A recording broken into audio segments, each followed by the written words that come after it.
They called her just a radar intercept officer and laughed when she questioned the F-14 Tomcats' intercept strategy. The hotshot Navy pilots aboard USS Nimitz thought some backseater couldn't understand real air combat over the Iranian Gulf until enemy MiGs appeared in perfect ambush formation, and suddenly everyone realized the scope dope had more fleet air defense experience than their entire squadron combined. At 29 years old, with dark hair pulled back in a regulation bun and the focused intensity of someone who'd spent years staring at radar screens, Sarah looked exactly like what she was supposed to be. A skilled RIO who tracked targets while pilots made the tactical decisions. She wore standard naval flight gear with minimal decorations, her understated appearance designed to maintain the cover that kept her real background classified from all but the highest command levels aboard the carrier. What the F-14 pilots didn't know was that Sarah had been conducting classified fleet air defense missions for the past 8 years,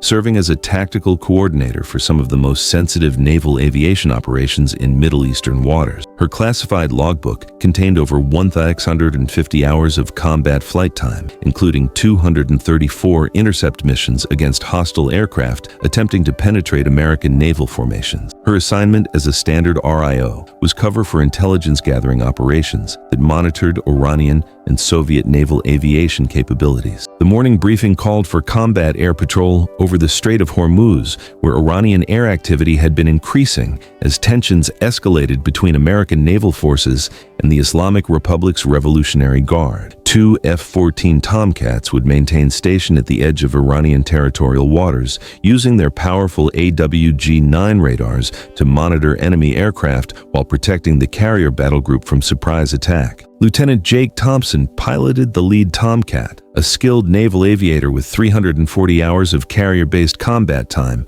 who'd earned his reputation flying dangerous missions throughout the Persian Gulf. His regular RIO was recovering from an injury, forcing the squadron to assign Sarah as a temporary replacement for what was expected to be a routine patrol mission. But as Sarah reviewed the tactical situation, she recognized patterns in Iranian air activity that indicated preparation for coordinated maritime strike operations. Years of classified intelligence gathering had taught her to read enemy flight patterns, understanding how Iranian pilots coordinated their attacks against American naval forces. "Thompson, I'm seeing unusual Iranian aircraft movement that suggests possible coordinated strike preparation," Sarah reported during the pre-flight briefing. Thompson glanced at the intelligence summary, seeing nothing more than routine Iranian training flights at significant distances from American naval operations. "Martinez, we're going out there to monitor routine patrol activity. The Iranians aren't stupid enough to actually challenge a carrier battle group." Sarah pulled up additional analysis showing subtle changes in Iranian flight patterns that indicated tactical coordination between different aircraft types. "Sir, these flight profiles are consistent with anti-ship missile coordination. The Iranians are practicing attack approaches against naval formations." "Martinez, you're a RIO, not an intelligence analyst. Your job is to operate the radar and track targets, not interpret enemy intentions." The dismissive tone was familiar to Sarah, who'd spent years providing tactical intelligence that couldn't be officially attributed to her classified operations. Her fleet air defense experience remained buried under security classifications that prevented her from explaining why she understood Iranian naval aviation tactics better than pilots with superior official records. 45 minutes later, both F-14s launched from Nimitz and climbed toward their patrol station 150 miles from the carrier. The Tomcats reached their assigned altitude of 30,000 feet, where they would begin monitoring Iranian airspace using the F-14's sophisticated long-range radar systems. Sarah settled into the familiar rhythm of fleet air defense operations, her hands moving across radar controls and communication systems with unconscious precision. The F-14's backseat felt natural to her despite months of flying only routine missions. Years of classified operations had taught her to process multiple data streams while maintaining tactical awareness of complex maritime air threats. "Liberty Base, this is Tomcat 201 checking in for combat air patrol," Thompson radioed as they reached their assigned station. "Tomcat 201, Liberty Base copies. Be advised, we're tracking increased Iranian air activity in your sector. Multiple contacts conducting training exercises near territorial boundaries." Sarah was already analyzing radar contacts that Thompson's front seat display couldn't process with the same sophistication. Years of experience had taught her to recognize Iranian tactical formations before they became obvious to less experienced operators. Thompson,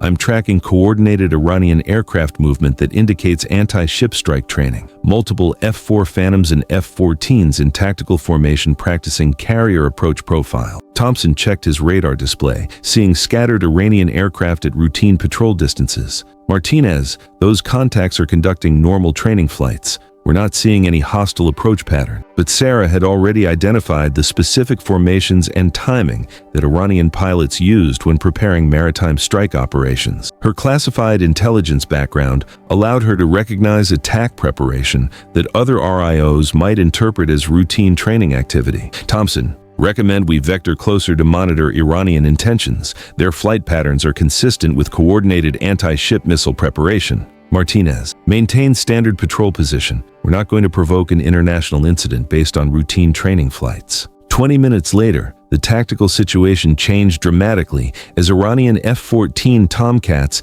and F-4 Phantom IIs appeared simultaneously in coordinated formation, executing the exact anti-ship approach that Sarah had predicted. The Iranian aircraft had used training flight cover to position themselves for surprise attack against the American carrier battle group. Liberty Base, Tomcat 201. We have multiple Iranian fighters in coordinated attack formation, bearing 045 degrees, range 80 miles, and closing on the carrier. Sarah was already maneuvering the AWG-9 radar to track multiple targets while coordinating with the carrier's air defense systems.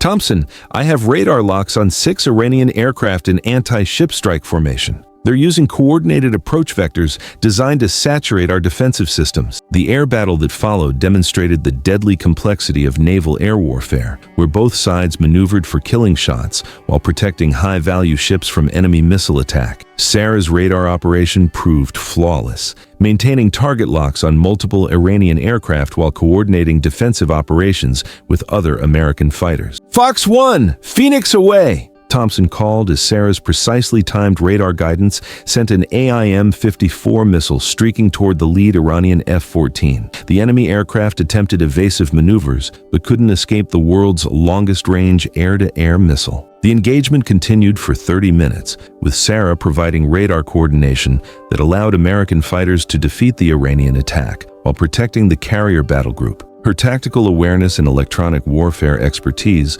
were turning what could have been a successful surprise attack into a decisive victory for American naval forces. Liberty Base, Iranian strike formation is withdrawing. All enemy aircraft are returning to Iranian airspace. After landing aboard Nimitz, Thompson approached Sarah with questions that had been building throughout the engagement. Martinez, how did you predict that entire Iranian attack profile? That level of tactical analysis goes way beyond standard RIO training. Sarah secured the aircraft systems and gathered her flight gear before answering. Thompson, I've been monitoring Iranian air activity for several years. Their tactical patterns become recognizable with sufficient observation. But you understood their anti-ship coordination better than our intelligence briefings. That kind of knowledge doesn't come from routine radar operation. For the first time, Sarah's RIO cover story began to show strain. Sir, fleet air defense requires understanding enemy capabilities and intentions beyond just tracking radar contacts. Some experience comes from extended observation of threat patterns.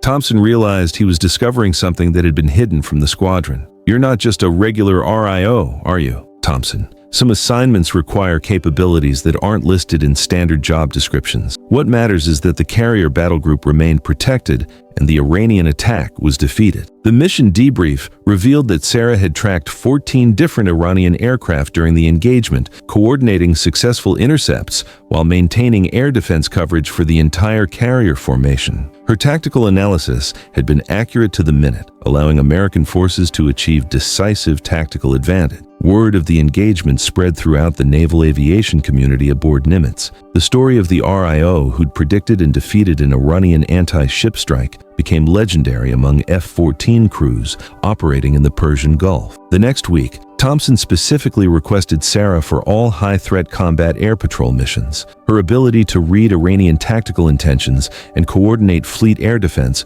proved invaluable for protecting American naval operations in increasingly dangerous waters. But Sarah never revealed the full scope of her intelligence operations. She understood that her classified missions had to remain secret. and that her RIO cover provided the perfect explanation for tactical knowledge that actually came from years of monitoring Iranian and Soviet naval aviation capabilities. During tactical briefings for new F-14 crews deploying to Middle Eastern waters, she would often remind them that fleet air defense required understanding enemy capabilities as well as operating advanced radar systems. The F-14 can defeat any enemy aircraft in the world, she would tell them, but only if the crew understands how enemies coordinate their attacks against naval formations. Months later, when Iranian naval aviation operations intensified throughout the Persian Gulf, American carrier defense relied heavily on tactical intelligence that Sarah had gathered during her classified observation missions. Her understanding of enemy coordination and anti-ship tactics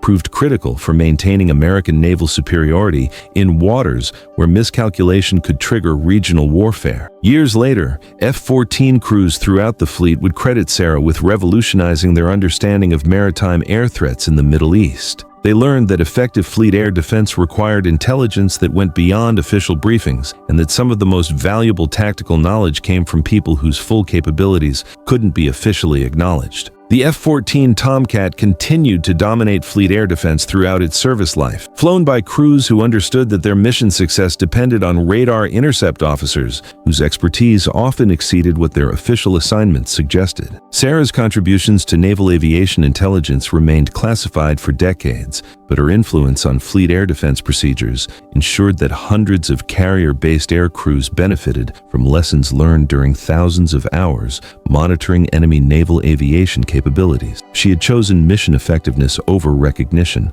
understanding that the most critical intelligence was often gathered by people whose expertise had to remain invisible to enemies and allies alike.